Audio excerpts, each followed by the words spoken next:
It's called Aloha Leadership. Aloha, as most folks know, is like way of saying hello, way of saying hi. What I learned from Latu and Rich is that it's a lot more loving. It's a loving way of saying hi. It's not. It's like a welcoming. It's a feeling. It's a vibe.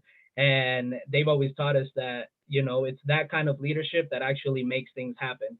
So as any entrepreneur, as any leader in whatever industry, whatever field, any artist, creator, entrepreneur, you need that kind of leadership, because if not, you're gonna fail. It doesn't work any other way. If you don't care about the people that are working for you, they're gonna leave. If you don't care about the people who are working with you, why would they work with you in the first place?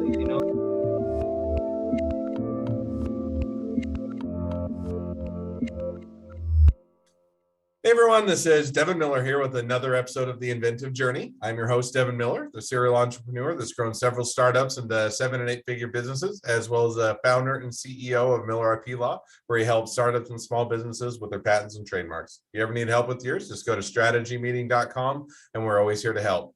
Now, today we have another great guest on the podcast, so Eric Jara. And give you a quick introduction to Eric. So in high school, didn't think about being an entrepreneur, went to college on scholarships. 18 years old at U of U, wanted to, I think if I remember right, share the kind of the money you'd made from scholarships and started a scholarship foundation. Studied abroad in South Korea for a period of time. Found out about a company that needed Spanish speakers, got a job doing data analytics or business and data analysis, or sorry, you got a business and data analysis degree. Graduated, went and worked for Chile as a consultant for a period of time. Wanted to do his own thing. Came back to the U.S. And then his brother and him started a business that was started out as a hobby for making music, and then decided to go into street clothing and collaborated with artists. Also decided to build a record label. His dad left his construction job and joined on the crew and started a business helping other people doing construction. So I think with that much as introduction, that's all I have. But welcome on the podcast, Eric. Yeah, thank you so much for having me. I appreciate it. So I gave the very compact, doesn't give it justice, 30-second version of a much longer journey. But take us back a bit in time to when you were coming out of high school and how your journey started from there. Yeah, for sure. Thank you, by the way, for the introduction. I feel like it's a long, a long intro whenever, folks ask me to come on and speak and stuff.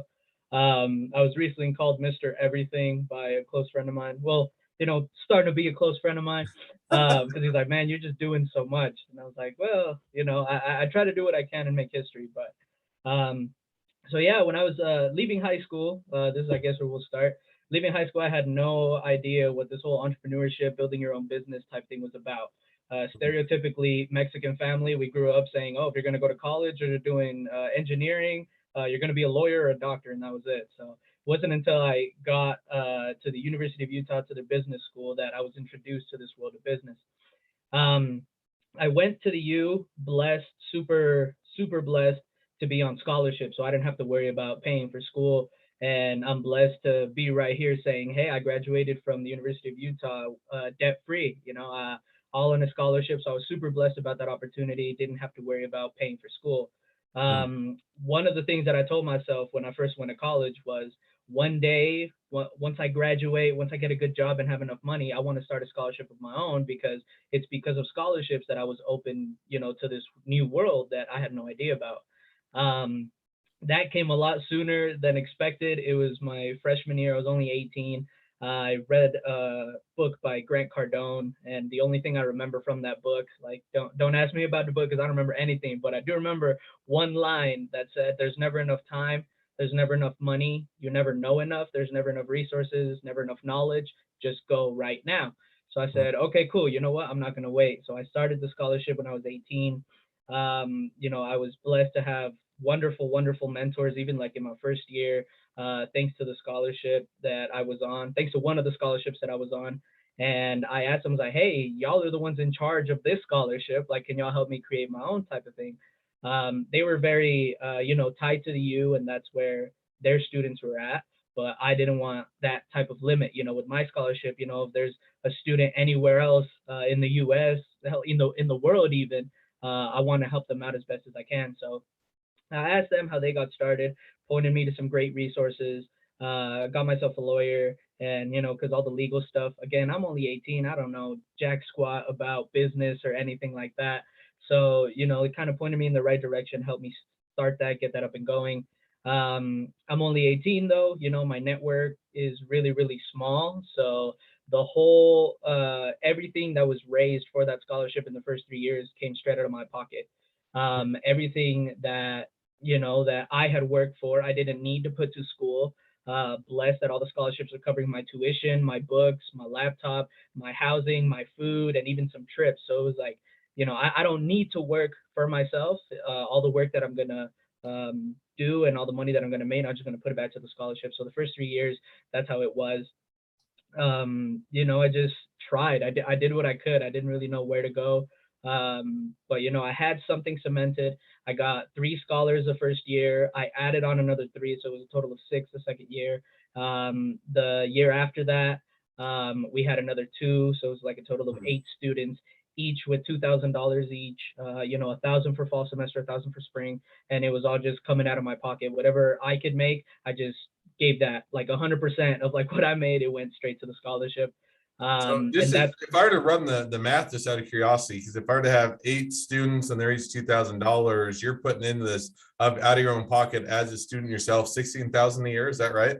Yeah, 16,000 a year. That's the most that I had ever done. After that year was kind of put on pause because I'm like, there's a lot of money and I don't know if I can continue to do this. But yeah, that is, that's kind of where it all got started. Just me out of my pocket, because the name of the scholarship is the Freddie Scholarship. Freddie is the name of my little brother, who when I was 12 passed away. And I mean, when I was 12, I had no idea, that life was so short and that, like, any time could be our time. So I said, all right, I'm going to make sure that his name lives on forever too. So that's kind of what kept me pushing, because obviously as a second, third year in college, like there's no way I'm making that amount of money and just being able to do that. But because I had that why, that like reason to, let my little brother's name live on forever, that's what kept me going for it. So that's kind of where my entrepreneurial journey started, trying to figure out, how am I going to do this sustainably? Because obviously the way I had started was not sustainable at all. There was no way I was able to, do what I wanted to do, because I wanted to keep that going, have three new students every year and keep the current students as well. I'm like, that's going to be a lot of money really, really quick. So, it was tough, but what has kept me going, like I said, is just for my little brother, because there's nothing tied to Eric Jara when it comes to the Freddie Scholarship Foundation. There's really nothing. When I was 15, I started doing pro wrestling, like lucha libre type stuff, like, the dudes with the mask and everything. And so I did this, and this was the persona that we had, running the scholarship, running the fundraising events, meeting the students, and showing the students and their parents the resources for college and stuff. It was this person right here. So there was nothing tied to Eric Jara, to me, who I really am. It was all about my brother, my brother, my brother, and that's the name that I wanted to push forward. So that No, was I think that that's definitely cool that you're, not only just trying to get your education, but also trying to help others, and doing it in your brother's name is definitely amicable. So now as you're coming out of college and you've got your degree, and I think you studied in South Korea for a period of time, is that right? Yeah, I was in South Korea on a study abroad, but ended up there also with an internship. Thanks to another really amazing person, I consider him a friend, but he's also a great mentor, Cesar Sanchez. He hooked it up with this company down there that needed Spanish speakers for their business. It was like, they're just barely coming up.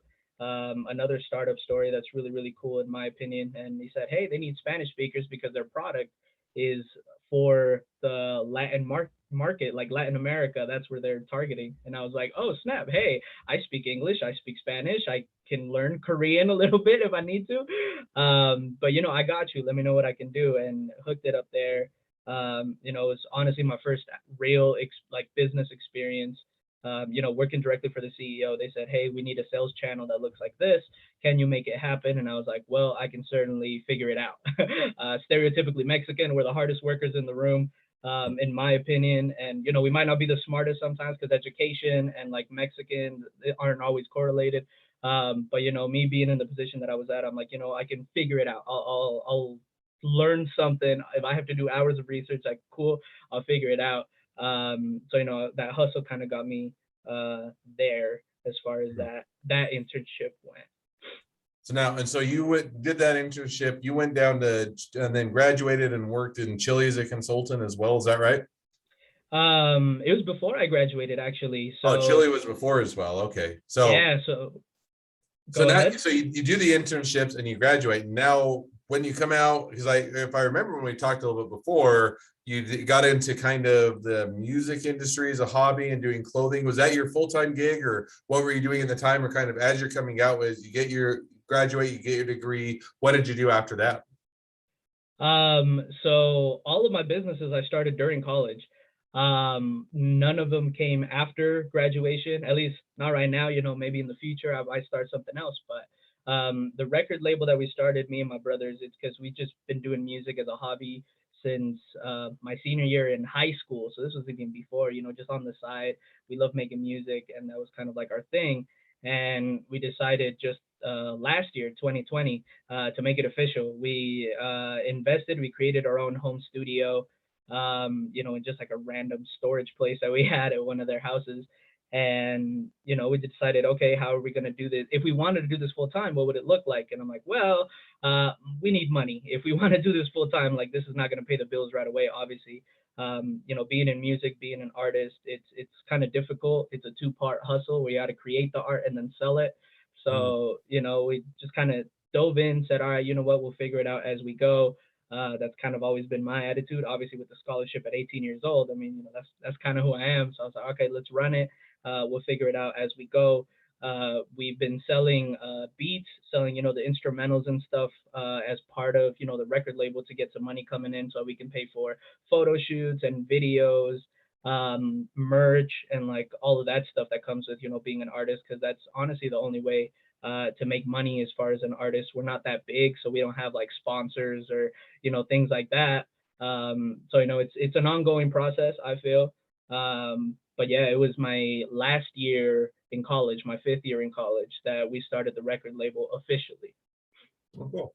No, and so you start the record label, and I think that's awesome. Taking one, getting through school, and then taking the opportunities to say, hey, I'm going to start businesses. I'm going to try things there, let things fail, let things succeed, and then we'll continue to evolve. So it sets up those opportunities as you're coming out of school, as opposed to just simply graduating and looking for a job. I think that's great to utilize that time. So now you're setting up the record label. That's as you said, a bit of a lift, takes some time to be able to actually get the money coming in. So what are you doing during that time as you're getting that up and going? In other words, how do you, pay for a living kind of thing?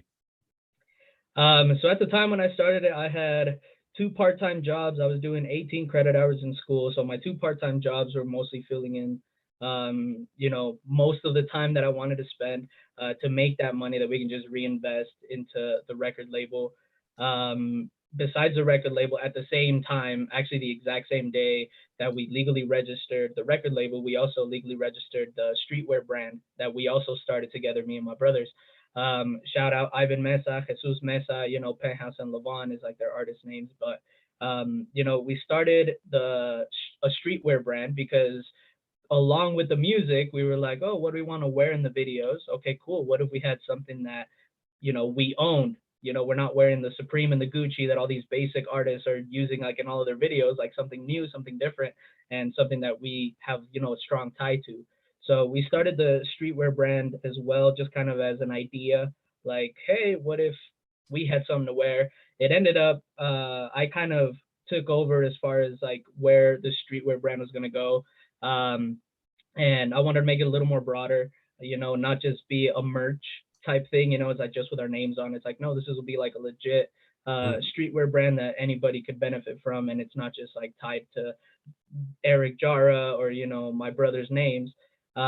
We turned it into a streetwear brand for artists, creators, and entrepreneurs because we feel like that's what makes the most sense to us, coming up the way we did. And obviously being in music, like I mentioned, that 2-part hustle, creating art and selling it, it's like it's tough. And a lot of times people don't realize that, when they start doing anything creative as far as like art goes, whether it's music, visual, graphic, you have to be an entrepreneur. Like there's no other way to go about it. You can't just create the art and expect bills to be paid. Like, no, you have to know something in business. You have to be very business minded to get things rolling. So we want to respect that kind of hustle with the streetwear brand. And, we partnered, shout out Laura Parra. We partnered with her. She's had her art in a bunch of different places. She's amazing, great artist, great person. And, that kind of boosted where Indicted was headed. What better way to make artists or streetwear for artists than with an artist themselves? So we did a collab. This is a second collab actually that we have currently going on. And it's all just like, based on her vision, kind of help her come up, get known as well. That way more people can recognize, the art and the creative talents that she has. But it was because of that kind of pushed us in that realm of, okay, streetwear for artists, creators, and entrepreneurs. To me, all three of those words mean the same thing. But I know certain folks define them a little bit differently, which is cool. But to me, they all mean the same thing. And you're doing, and so now you're doing that, and I think that's cool. It definitely sounds like, first of all, a fun business, and second of all, sounds like had a great path towards to actually bring it to fruition. And if I remember, as we were chatting, in kind of in parallel to that, or in addition to that, you also had your father that was in the construction business, and he left it, and you guys started to work on a construction related business as well. Is that right? Yeah, this was same year, COVID year. Last year was like, the year that I'm like, what better time to start a business? So I started all three that year: the record label, the streetwear brand, and the contracting business. Because, like you mentioned, my dad, he quit his job last summer. Again, stereotypically Mexican. What you mostly see us working in is like construction and stuff like that. But there's another stereotype when it comes to construction, is that your boss is a really big jerk. They don't really care about people. They don't really care about their workers. As long as they're getting things done, they say, okay, cool. And they're always like, on their back saying, hey, you need to do this, you need to do that, you need to do that. And my dad had been working in construction for 27 plus years. I say 27 plus because I don't know the exact number, but it's around 28, 29 years that he'd been doing construction. And he was like, you know what, I'm just tired of this. I'm tired. I'm done. Like, I hate not feeling appreciated. I hate when, the boss tells me I need to do this and this and this. And I'm like, I'm working on it. Just chill. I'll get it done. And so he quit and he came to me. He said, hey, what if we start, our own thing? Yeah, obviously still in construction because that's where I know a lot of things. My dad, he started from nothing, pretty much just being, the heavy lifter, the one that makes, that actually is putting in the work, to, more management type stuff. He had seen, what it takes to bid on projects. He had a really cool mentor, shout out Brian Olson, who taught him. He brought him up. He's like, hey, look, come into the office for this day. I don't want you to be out in the field today. I want to show you something. And he showed him like the plans. He taught my dad how to read the plans, how to make estimates, how to bid on projects, and what the whole process looks like. So he said, hey, I know the construction side of things, you know the business side of things. Let's tag team and do something cool, like, in our vision. And I said, okay, cool. But the first thing that I want to focus on is making sure that we're good leaders. I don't want the same thing. I don't want to create just another, whatever other construction companies are. I ain't trying to, throw shade and say their names, but I don't want to be another one of them. I want to do this right. So we started working together, and he's been teaching me the construction side, like the processing and stuff, and I've been teaching him the business side, the mindset that you need to have, and how to best take care of your employees, because it's competitive when it comes to anything, any labor type job. Like, oh, he's paying me $1 more, I'm going to go over there. And it's like, well, if it's not in the budget to pay him more, then how about you treat him like an actual human? So we go get our workers, our partners. We go get them lunch every now and then. We invite them to like our parties, our families type stuff. The whole Mexican hospitality. We just bring that to the business, and make that part of like, kind of how we run that business. Because yes, construction is like, it's its own thing, but we want to bring in our own little flavor of, hey, we care about you, and it's because of y'all that we're winning and that we're able to pay the bills. Like, why wouldn't we help you with whatever your own personal goals are, or whatever you're trying to do, like not just in construction, outside of it? Like, how can we make that relationship a lot better? And it's like, well, for us, stereotypically Mexican, we love to have fun, we love to party. So it's like, all right, hey, come over. This is kind of like, the vibe of what it means to work with us. I don't like saying working for us. I say working with us. This is kind of the vibe. This is kind of what you'll get. And it's just like, an all package type thing, that it's like, hey, it's not just clock in and here's your paycheck. It's clock in, here's your paycheck, here's some bonuses because we did really good on this job. Hey, let me go take you lunch this one day. Don't take anything for lunch. I got you for that one. Like, hey, come over. We're doing this. We're having whatever type of party because Mexicans love to party. There's no like, one reason why we party. It's just like it's a bunch of reasons, but it's like, hey, we're having this. Come over. Or what else are you doing? What are your personal goals? Where do you want to go with this? And kind of treat it that way as far as the leadership type goes with that business. So now, and I think that definitely sounds like, great way to do business. I think that a lot of times people are getting in business with, with other people as much based on their relationship and whether or not they can trust the individual and work with them and have, all of those. And I think that having that hospitality mindset definitely can set you apart in an industry that oftentimes doesn't necessarily have that kind of feel to it. So, well, that kind of brings us up to a bit to where you're at today. So if you're to kind of say, okay, we've got, the record label, we kind of got the clothing brand, we've got the construction business, and all of these things kind of combined and all these interests and working on them, looking now kind of a bit forward looking to the next, 6 to 12 months of business in your life and where you think things are headed, where do you kind of projecting things to go? I'm thinking a lot of people that are working with me are gonna quit. They're gonna stop working with me. Not in a bad way though. I was gonna say that you might want to work on that, so you don't have everybody leave you. No, I don't mind that because see, here's the reason why. It wouldn't be like, oh, they don't want to work with us no more. I feel like for them, it would be like I've seen what Eric, his brothers, and his dad have been able to do. Maybe I want to start my own thing. And with everybody that I've worked with, I've brought up this conversation. I've said, hey, if you ever want to do your own thing, let me know. I'm happy to help because nobody helped me. I had mentors pull me in different directions, but there was no one person that could just tell me, this has been my experience. This is my entrepreneurship life. This is kind of how it goes. And even like Laura Parra, who's the artist that we've collabed with, she's told me, she was like, hey, maybe I want to start my own clothing brand. Maybe I want to do my own thing. I'm like, awesome. I'm happy to help you out. If in Diceive, if the streetwear brand isn't where you want to be always, that's cool with me. I don't mind. I'm going to teach you and I'm going to help you build what you want because I don't like the idea of like I'm not gonna teach the people that I'm working with me all the little secrets and stuff so that they can stay with me. To me that's kind of selfish, and my parents always raised me on like share whatever you have even if it's a little bit. So to me, I feel like in the next 5-6 years, a lot of folks, they're not going to be working, not going to be technically, like I said, I don't like saying this word, but if we're putting it in technical terms, they're not going to be working for us. They'll be doing their own thing, or they'll be working with us as like a partnership type thing. They're going to be at another level, something higher, something great, hopefully even like greater than me. Like, that would be awesome for me. My businesses personally, I feel like, we just continue to do what we're doing. Obviously continuing to learn and grow as we're moving forward, because I don't know everything. My dad doesn't know everything. My brothers don't know everything. And we're humble enough to understand that. And that's okay. We'll learn and we'll see where it takes us.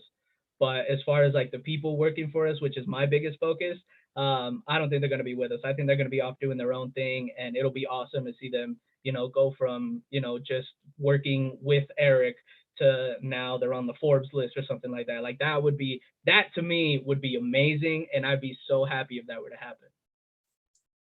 Well, I think that definitely sounds like that will be an exciting time, and I like the idea of, hey, people probably won't be working for me, but for a good reason, because they'll either be improving, moving up, or we'll have a different relationship to where they can be a partner or otherwise do it. So I think that sounds like definitely a fun path to be headed down. So. Well, now as we've kind of caught up to where you're at today a bit, where you're heading, always a good time to kind of jump to a couple of questions I always ask at the end of each podcast, which is the first question I always ask is, along your journey, what was the worst business decision you ever made and what did you learn from it? Easy. Worst business decision I ever made was thinking that I could do everything myself. This is based on the scholarship, right? Remember, I told y'all that for 3 years, it was just me. And after those 3 years, we had to kind of put it on pause and kind of hold and regroup and try to figure things out again. That to me has been the biggest, in my head, the biggest failure that I had. We had a really, really big, at least in my head, what we had was this really, really big event for fundraising, right? Obviously catering to Mexicans, Mexican culture. We were going to have this big party. I had ads in Mexican radio that we're blessed to have gotten those for free. We had ads on TV. We had Univision, like the Mexican news station that's big in the U.S. I feel like it's not just Utah.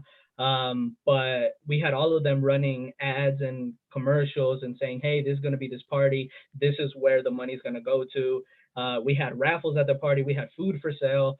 And we lost $200 out of everything that I had invested into this event that I had put out of my own pocket. We were down $200. Worst decision in my head. Trying to do everything myself. Because I didn't really have a team. I didn't build a team. I said, no, I don't want to, put anybody in that situation where I have to struggle to make this event happen. I'll just do it myself. So boom, there you go, Eric. Now your selfishness did this, and now you're not able to fund some students for the fourth year, and you have to put everything on pause, and you have to say, all right, let me regroup and try to figure this stuff out when there's students that are still waiting on their scholarship. It's like, it's the biggest in my head, my biggest failure that obviously I learned a lot from, but it was just tough. It was I think it was Mike Tyson who said it. Everybody has a plan until they get punched in the face. Well, I got knocked out. I didn't get punched in the face. I got knocked out. Like it was bad. So that I would say is like my biggest failure so far. No, but I think it's one of those that it definitely a lot of entrepreneurs hit into that because you're saying, "Oh, I can figure this out. I can do this. Not a big deal." And and so you don't want to rely on others because you think, oh, I can figure this out. I'm kind of smart in that thing. And I'm definitely of that mindset. And I always, say, I always think people that are entrepreneurs seem to they're the smartest people in the room or that they can do it the best because otherwise they would never do it. And yet until you learn that, hey, well, I may be able to do some things well, or I may be able to out hustle people or outwork them or come up with more creative ideas. If you never rely on those, they can offer the value that you may not innately have or not the skill set you might not have, then you're always going to limit what you can do. So I think that is definitely, an easy mistake to learn, but something great to learn from. On the second question I always ask is, if you're talking to somebody that's just getting into a startup or a small business, what'd be the one piece of advice you'd give them? One piece of advice. This is coming from two really awesome mentors that I met through the University of Utah through another scholarship group. Rich Kafusi and Latu Kinikini, they showed me this concept, which has become my greatest advice so far. It's called Aloha leadership. Aloha, as most folks know, is like, way of saying hello, way of saying hi. What I learned from Latu and Rich is that it's a lot more loving. It's a loving way of saying hi. It's like a welcoming, it's a feeling, it's a vibe. And they've always taught us that, it's that kind of leadership that actually makes things happen. So as any entrepreneur, as any leader in whatever industry, whatever field, any artist, creator, entrepreneur, you need that kind of leadership, because if not, you're gonna fail. It doesn't work any other way. If you don't care about the people that are working for you, they're gonna leave. If you don't care about the people who are working with you, why would they work with you in the first place? And it sucks because sometimes in business you think, it's all about the money, it's all transactional, it's all I win, you win, but we have to go back and forth, like there's no end to it. And that might work, in certain cases, but I feel like if you're thinking long term, if you're thinking I want to stay in this forever, it might be slower growth, but it'll last forever. Having that type of leadership, that love leadership, that aloha leadership, where you care about everybody, you treat everybody as an actual human and not just a number. No, I think that is definitely great advice. And, it's a balance. If all you do is treat everybody just like a friend and family, and you'll never let them go, never cut them, you'll never force them to improve, your business can suffer in the sense that you can't be friends with everybody. But I like the idea that, I think that too often it gets pushed to the other side. If you just think everybody's just a number on a page, or everybody's just kind of a, robot, so to speak, after you let them go, oh, well, type of thing, because then it removes that human aspect of it. So I love the ability to find that balance that will allow people to improve and become better, be encouraged, and also feel supported. So I think that's a great piece of advice. Well, if people were to reach out to you, they wanted to be a customer or a client of one of your businesses, they wanted to be an investor, they wanted to be your next best friend, any or all of the above, what's the best way to reach out to you, contact you, find out more? Plenty of different ways. I would say because of this platform and the folks who would listen, to your podcast and everyone involved with you, I would say LinkedIn would be, the number one way to go about that end. Because obviously I have like my social media, and my websites, indecisive.com, thefreddyscholarship.com. But the number one way to really get a hold of me as far as this world goes, the business world goes, it would be LinkedIn, Eric Jara, Eric Jara 300. Like, this forehead and this mustache is very recognizable. You look up Eric Jara and like you'll see who it is. So All right. Well, I definitely encourage people to reach out, contact you, find out more, because I think there's a lot of great things that you have going on. You have a lot of it'd be a great words of wisdom, a lot of lessons learned. So with that, appreciate you coming on the podcast. It's been fun. It's been a pleasure. Now, for all of you that are listeners out there, if you'd like to tell your own journey, we'd love to have you on the podcast. Just feel free to go to inventiveguest.com, apply to be on the show. Also, if you're a listener, as you hopefully are, make sure to leave a review on the podcast so other people can find out all of our awesome episodes. And also make sure to click subscribe so you don't miss any of our awesome episodes. And last but not least, if you ever need help with your patents, trademarks, or anything else with your business, feel free to go to strategymeeting.com and grab some time with us to chat. We're always here to help. Well, thank you again. It's been a pleasure, and wish the next leg of your journey even better than the last. thank you so much, Devin. I appreciate you.